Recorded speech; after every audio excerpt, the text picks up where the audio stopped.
Այսօր Լուսինը բարձրացել էր երկինք ու փայլում էր այնքան փափուկ ու մեղմ, ինչպես մայրիկի գիրկը։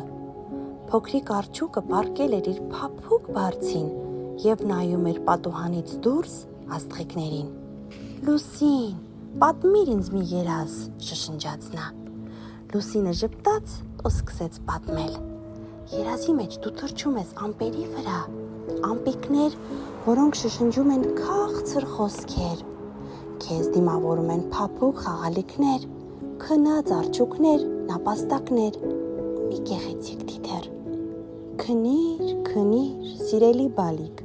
այս գիշեր երազիդ մեջ դու ուրախ ես, ազատ և խաղաղ։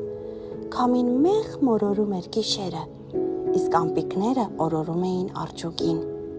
Մինչ նա փակեց աչուկները, ժպտաց և անհետացավ լուսնի գրկում։ Մի զմրուխտե երազի